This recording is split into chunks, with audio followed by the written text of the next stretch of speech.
নতুন সরকারের মাধ্যমে ঘুরে দাঁড়ানোর চেষ্টা করছে যুদ্ধবিধ্বস্ত সিরিয়া। বাশার আল আসাদ সরকারের পতন হলেও দেশের বিভিন্ন বিদ্রোহী গোষ্ঠীর মধ্যে অন্তর্কোন্দল থামানোর লক্ষ্যে নিরস্ত্রীকরণের উদ্যোগ নেওয়া হচ্ছে। এদিকে ইরানকেও হুঁশিয়ারি দিয়েছেন সিরিয়ার নতুন পররাষ্ট্রমন্ত্রী। বিস্তারিত ইমতিয়াজ আলমের রিপোর্টে।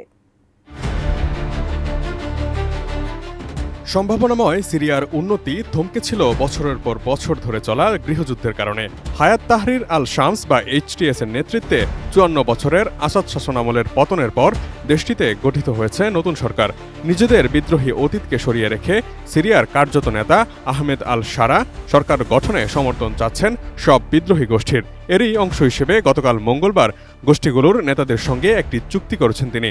গোষ্ঠীগুলোর মধ্যে সংঘাত এড়াতে শারার এই উদ্যোগ। রয়টার্সের এক প্রতিবেদনে জানা যায়, এই চুক্তি অনুযায়ী সব গোষ্ঠী ভেঙে প্রতিরক্ষা মন্ত্রণালয়ের অধীনে একত্রিত করা হবে। অন্তর্বর্তীকালীন সরকারের প্রতিরক্ষা মন্ত্রী হিসেবে নিয়োগ দেওয়া হয়েছে মুরহাফ আবু কাসরাকে।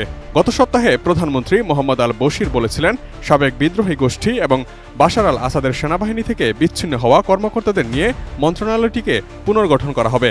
রাষ্ট্রের নিয়ন্ত্রণের বাইরে আর কোনো অস্ত্র থাকতে দেওয়া হবে না বলেও জানান তিনি।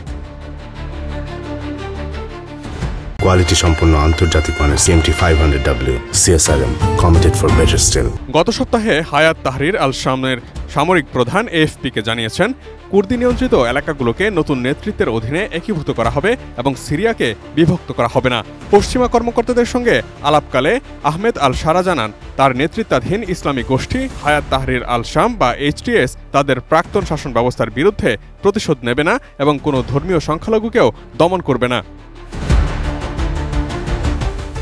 এদিকে সিরিয়ার নতুন পররাষ্ট্রমন্ত্রী আসাদ হাসান আল শিবানি দায়িত্ব গ্রহণ করেই ইরানকে সতর্ক করে দিয়ে বলেছেন, সিরিয়ার জনগণের ইচ্ছা এবং দেশের সার্বভৌমত্বকে সম্মান করতে হবে।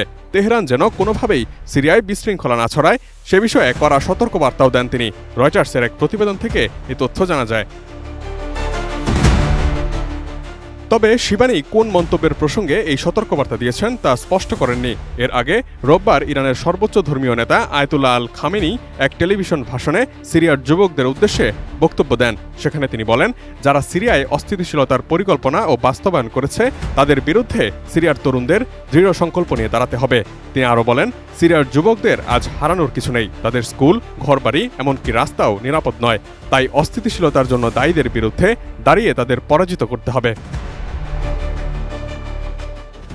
সিরিয়ার নতুন সরকার ইরানের এই ভূমিকার বিষয়ে কঠোর মনোভাব গ্রহণ করেছে। বিশেষজ্ঞরা বলছেন, শিবানির এই বার্তা সিরিয়া ও ইরানের মধ্যে কূটনৈতিক উত্তেজনারই ইঙ্গিত দিচ্ছে। উত্তেজনা কমাতে দুই দেশের মধ্যে দ্রুত কূটনৈতিক সংলাপ প্রয়োজন বলে মনে করছেন বিশেষজ্ঞরা। Imtiaz Alam, desk report, ATN news.